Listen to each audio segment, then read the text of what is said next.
Vessalatu vesselamu ala Resulillahil emin Muhammedin sallallahu aleyhi ve sellem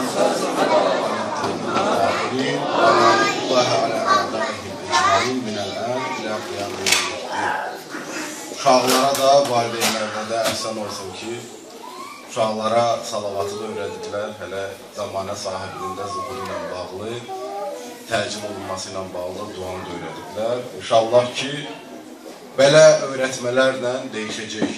Yaşadığımız dünyada, mühitdə hər şey bu kimi dəyişəcək. Mən qısaca bir xatirəmi yadıma salıram ki, vaxt var idi, xüsusən Sovet illərində və Sovetdən sonraki illərdə İslamın mübarək insanların adları bu toplumda onları hatırlatmırdı. Yəni bir Sovet dövrünü yaşamışdıq və Sovet dövründə insanlar övladlarına o adları qoyurdular, amma kökündə babalarının, atalarının, familiyalarında olan o adların mənası itmişdi, o asosiasiyalar itmişdi, o tədayilər itmişdi, o təsiratlar itmişdi. Misal üçün, kimsə uşağının adına Müştaba qoyurdu, ona görə ki, misal üçün, babasının adı Müştaba idi. Onu qoyanda və yaxud o adı kimlərsə işidəndə bu cür düşünmürdülər ki, bu məsumlardan birinin adı ilə bağlıdır.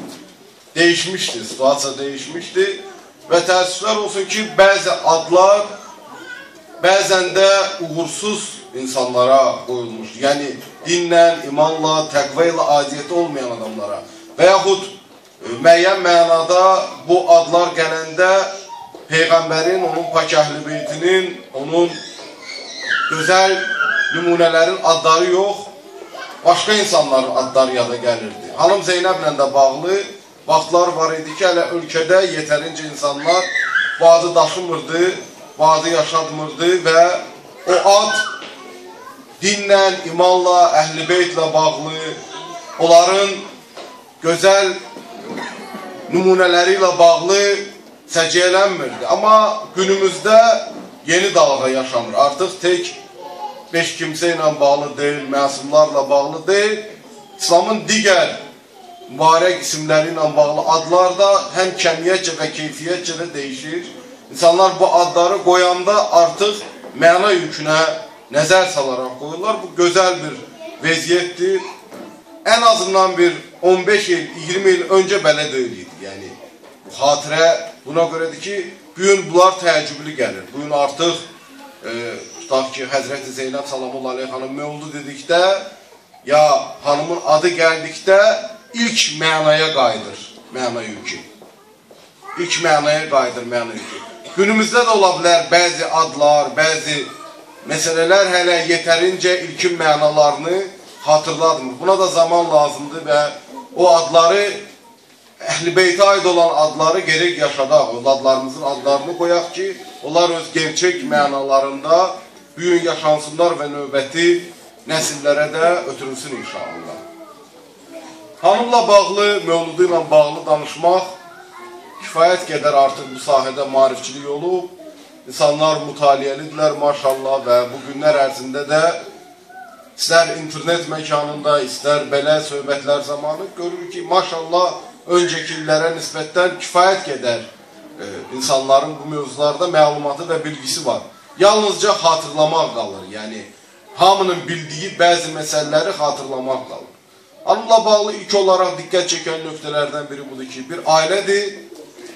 Bu ailə, hamı bilir ki, İslamın bütün mənada ən nümunəvi cəhətlər bu ailədə toparlanıb. Əmir əl-Möminin Əli əleyhissalamın və Həzrəti Fatimə Zəhra salamullah aleyhanın mübarək ailəsindən söhbət gedir və bütün gözlər bu ailədədir. Peyğəmbər bir çox İslamın göstərişlərini, İslamın əməl edilməli məsələlərini bu ailə ilə bağlı edir. Övladlarla bağlı ad qoymaqdan tutmuş, digər əməllər var ki, uşaqlar dünyaya gələrsə, bunların hamısını bu ailədə olan övladların nümunəsində göstərir. Bəzi məsələlər var ki, ancaq bu ailədə olan uşaqlara aiddir. Bəzi məsələlər var ki, ümumi məsələdir və adların qoyulması ilə bağlıdır. Biz görürük, Həsəneyindən sonra, İmam Həsən əleyhissalamdan, İmam Hüseyin əleyhissalamdan sonra artıq Həzrəti Zeynəb salamullah aleyha dünyaya gəlir və yenə də ad qoymaq mərhələsində topluma aydın olur ki, bu da Allaha aid olan məsələdir və Həzrəti Cəbrail əleyhissalam nazil olur və nazil olarkən də Allah istədi ki, bu uşağın adını Zeynəb, yəni atasının Zeynəti qoyasınız. Allah Teala buyurmuş ki, mən bu adı lövh-ü məhfuzda yazmışam, Peyğəmbər uşağı öpür və buyurur ki, hamı bu uşağa hörmət eləsin, çünki o Xədicə Kübra kimidir? Allahın salamı olsun hanım Xədicəyə də. Onun kimidir və bu nöqtələr çox diqqət çəkən nöqtələrdir. Yəni, artıq bütün varlıq aləmi bu qızın atasının, Əmir əl-Möminin kimliyini bilir və indi o mübarək şəxsiyyətin adı ilə bağlı, yəni atasının Zeynəti ünvanlanaraq yeni bir övlad dünyaya gəlir və bu adla da çağırılır. Sonraki həyatı da göstərir ki, kifayət qədər müsəlman toplumu üçün nümunə ola biləcək bir əslində şəxsiyyətdir. Bir neçə nöqtələri yalnızca yada salıram, bu günümüz üçün də aktualdır. Ailə qurarkən xanım bir məsələdə şərt qoyur. Bugün üçün də ibrətdir. Bəzən biz məsələlərin zahirini təkrarlamaq istəyirik, mahiyyətinə amma fikir verilməli. Məsələnin zahiri çox önəmlidir. Ki, hanım ailə qurarkən şərt qoyur ki, Əba Abdullahdan ayrı olmayacaq. Bu çox önəmli məsələdir. Yəni, bir hanım ailə quranda, bir hanım ailə qurarkən Allaha bəndəliyini fikirləşir. Allaha bəndəliyini fikirləşir və Allaha bəndəliyə aparan məsələləri düşünür. Və Allaha itayət üçün zəruri olan məsələlər nədir, onu düşünür. Və bəlli vəziyyətində, bəlli şəraitində Əbu Abdullahla bağlı, İmam Hüseyin əleyhissalamla bağlı ki, məsuliyyəti var. O məsuliyyətini həyata keçirtmək üçün ailə qurarkən də ailə qurmasının Allaha bəndəli istiqamətində olmasını vurğuluyur sanki. Çox diqqət olunmalı məsələdir. Və günümüzdə ailə qurarkən nələri düşünür insanlar və məsumlar nələri düşünüblər, yaxud məsumların yolunu gedənlər nələri düşünüblər, diqqət edilməli məsələdir. Başqa bir çalar ki, hamının dillər əzbəridir, ən ağır şəraitlərdə, ən ağır vəziyyətlərdə, ən müsibətli dönəmlərdə Allaha görə olduğu üçün o müsibətlərin, o çətinliklərin Allaha görə olduğu üçün orada gözəlliklər görməyi bacarmaq. Allaha görə olduğu üçün gözəllikləri görməyi bacarmaq. Özləri Allah bəndəsi oldular və Allah üçün, Allaha bağlantı üçün lazım olan hər bir şeyi yaşayıblar, əməl ediblər və bunu gözəl görüblər. Və bu mənada biz hanımın həyatından götürə biləcəyimiz ən mühüm dərs bundan ibarətdir ki, insan yaşayışının, insan həyatının, insanın mövcudiyyətinin bir yeganə mənası və məna yükü ola bilər. O da Allaha bəndə olmaq, Allahınki olmaq. Peyğəmbər kimi, Əbduhuydu Peyğəmbər. Onun nökəri idi, onun bəndəsi idi, onun qulu idi. Hanım Zeynəbin həyatı başdan ayağa bunu bir daha bizlərə öyrədir. Bütün sahələrində, bütün nöqtələrində, bütün məsələlərində. Günümüz üçün bu nə qədər əhəmiyyətlidir? Belə sual çıxa bilər. Günümüz üçün hər zamandan əhəmiyyətlidir. Çünki günümüzdə biz diqqət eləsək, görəcəyik ki, həm geniş miqyasda, həm yaşadığımız toplum miqyasında, həm fərdi həyatımız baxımından iki seçim arasındayıq. İki davamlı olaraq seçim arasındayıq. Dünya miqyasında da görürük ki, iki şey qarşı-qarşıyadır. Bir, insanları maksimum dərəcədə ona tərəf yönəldirlər və istiqamətləndirirlər ki, bu bir həyatdır, nə bacarırsan buradan götür, buradaca nə qədər çox, nə qədər maksimum istifadə edə bilsən, o qədər yaxşıdır. Burada həyatın uğur fəlsəfəsi, həyatın uğur formulu buradadır. Dünya ilə bağlıdır. Özünün ifadəsi, özünün realizəsi buradadır, burayla bağlıdır. Bu bir yanaşmadır. İkinci yanaşma var və bütün təlim-tərbiyə sistemi bu yanaşmanı gizlədir. Təlim-tərbiyə sistemində dünya miqyasında az-az istisnalarla bunu gizlədirlər. Bunu nə bağçasında, nə məktəbində, nə institutunda bu xatırlanmır. Bu Quranda xatırlanır. Bu ilahi təlimlərdə xatırlanır. Bu məsumların kəlamlarında xatırlanır. Ki, sənin mövcudiyyət fəlsəfən Allaha bəndə olmaqdır. Allaha bəndə olmaq sənin həyatının uğur formuludur. Əgər Allaha bəndə olacaqsansa, həyatını uğurlu yaşamısan. Allaha bəndə olmayacaqsansa, sən uğursuz adamsın. Allaha bəndə olacaq istiqamətdə nə edəcəksən, mənası var, əhəmiyyəti var, bərəkəti var və s. Bu istiqamətdə olmayacaqsa, boş-boş şeylərdir. Dünyanın ən böyük fiziki olacaqsa, mənası olmayacaq. Ən gözəl rəssamı olacaqsa, mənası olmayacaq. Ən imkanlı insanı olacaqsa, mənası olmayacaq. Nə olacaqsan, bir qram əhəmiyyəti olmayacaq. İlahi koordinatlar sistemində. Çünki burada hədəf əbduhudur, Allaha bəndə olmaqdır. Zibil yığışdıran olacaqsan, Allaha bəndə olmaq müstəvisində olaraq ən xoşbəxt adamsan, ən uğurlu adamsan. İki dənə sistemin qarşı durmasıdır. İlk insandan günümüzəcən gəlmir. 21-ci əsrdə daha da ciddi qarşı-qarşıya gəlirlər. Daha da ciddi qarşı-qarşıya gəlirlər. Bütün nəzəriyyələr, bütün təzə-təzə nəzəriyyələrdə cürbəcür NLP-si, cürbəcür yeni ortalığa çıxan məsələlərdə buna yükləndirib ki, uğur qazan, irəli get, sən beləsən, sən hələsən, cavanların da beyni bununla məşğul olur. Bugünkü gəncliyin beyni namaz qıl, orucu da tut, amma sən uğur qazan, həyatda uğur qazanmalısan. Allahı unuttururlar, Allahı həyatdan çıxartdırırlar, uğur qazandırmaq. Və nəticə etibarilə bu da bugünkü bir var açıq ateizmdir.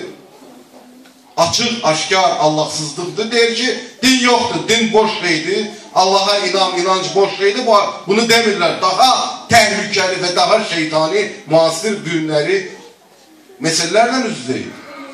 Deyir, Allah, Peyğəmbər namaz da qıl, oruc da tut, dindar da ol. Amma həyatın uğuru sən heyfsən. Sən yaxşı riyaziyyatçı ola bilərsən. Sən yaxşı iqtisadçı ola bilərsən. Sən xüsusi bacarığın var, filan şeylərə çata bilərsən. Bu da deyir, doğrudan da. Onlara çatım, Allaha da bəndə olaram da. Amma inancımız deyir ki, sən Allaha bəndə olmağı hədəfləməsən, onların hansı tərəfinə yönəlsən, məhv olacaqsan. Orada sən itəcəksən. Necə ki, insanlar itir. Güya Allaha bəndə olmağa da bir gün qayıdacaqlar, qayıdmırlar, itirlər, gedirlər. Mümkündür, bir növrəsində Allaha bəndə olmaq üçün olmasa xeyri yoxdur. Bu dünya miqyasında bir qarşı durmadır. Hanım Zeynəb öyrədir ki, ailə qurarkən da əbduhu ilə qurun. Allaha bəndəlik üçün qurun. Ailə qurarkən da. Kərbalada olarkən da Allaha bəndəlik üçün olur. Bütün başqa məsələlərdə o cür. Bu mənada ən önəmli məsələlərdən biridir. Fərdi həyatımızda da bu cürdür. Ailə həyatımızda da bu cürdür. İctimai həyatımızda da bu cürdür. Siyasi həyatımızda da bu cürdür. Günümüzün ən diqqət olunmalı məsələlərdən biri budur. Büyünün anaları, büyünün övladları, büyünün bacıları, ümumiyyən xanımlar diqqətli olmalıdırlar bu məsələlərə. Bir ömür əziyyətlə böyütdüyü övladlar sabah nanəcim adamlar ola bilərlər. Sabah zay adamlar ola bilərlər. Sabah insanlara əziyyət verə bilən adamlara çevrilə bilərlər. Bu növrəsində övladın tərbiyəsinə fikir verin. ən pis, ən mırdar, ən aşağı şeylərdən, uşaqlıqdan onları iyrəndirin və ikrah yaradın ki, böyüyəndə, hətta təsəvvürlərində o cür nə olmağı, o işləri görməyi belə istəməsinlər. Çox önəmli məsələdir, çox ciddi məsələdir. Və biz məktəb ki bunu eləmir, bağça ki bunu eləmir, universitetlər ki bunu eləmir, ailə bunu eləməlidir.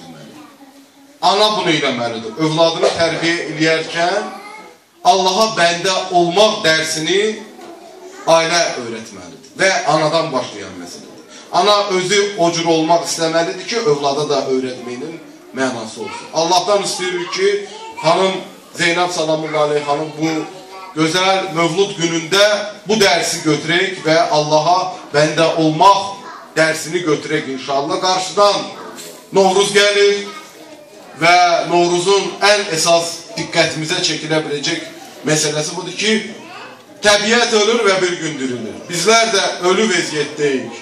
Qəlbimiz qəsavət basmış bir vəziyyətdədir. Təbiətdə bu bir təkvini məsələdir. Allahın qoyduğu bir vəziyyətdir ki, bunlar hər il gözümüzün qabağında olur. Amma bir iradəvi varlıq olaraq bizlərə bunu şuurlu, ağıllı, iradəvi etməyi yolunu göstərdilər və onu əməli olaraq, iradəvi olaraq iləsöy, gerçək mənada həyatımızda da Novruz olar, yeni gün olar, yeni dönəm olar və çox ciddi olmalıyıq bütün bu məsələlərdə. Xüsusən zamanımızın da özünə məxsus fitnələri var. Burada gözəl bir mahnıların birində keçdi ki, bizim Mövlamız Allah Peyğəmbərimizdir və rükuda zəkat verən əmir-əl-möminimizdir. Və bunların da simvolik olaraq qeyddən sonra bu əmir sahibləridir. Biz bunun fərqində olmalıyıq ki, qiyamət gününə qədər bəşəriyyətin varlığı iki yerə bölünəcək. Vilayət nurunun ətəyindən yapışan və dünyanın ətəyindən yapışan. Və bizlər əmir-əl-möminin ətəyindən yapışanlarıqsa, biz zamanımızın, Mövlamızın, zamanımızda qeybdə olan Mövlamızın ətəyindən yapışanıqsa, zamanımızda da onun qeyb dönəmində də onun haqq naiblərinin, məracilərinin ətəyindən yapışmalıyıq. Çox diqqətli olmalıyıq. Fövqəl dərəcədə diqqətli olmalıyıq. Və bu olmayacaqsa, İslamın ancaq zahiriyyəti qalacaq. Allahdan istəyirik ki, bizlərə inşallah ki, bu bayramlarda və qarşıdan gələn Novruzda da, bu Mövludda, bu qarşıdan gələn Novruzda da bir oyanış nəsib eləsin inşallah. Dahillərimizdə bir paklanma geçsin inşallah. Necə evlərimizi kirkabdan təmizləyirik, necə köhnə şeyləri yeniləyirik, o cürdə Allahdan istəyirik ki, bu dönəmdə qəlblərimizi paklayaq və qəlblərimizi inşallah təmizləyək.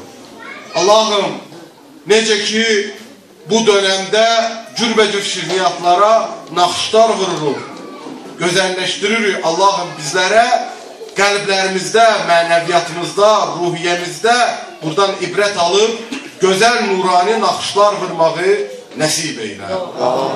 Allahım, bizi bu dönəmdə, bu günlərdə bəyəndiyin bəndələrdən qərar verginən inşallah. Allahım, rəhmətə gedənlərimizi öz böyülüyü və xatir bağışla gələn inşallah.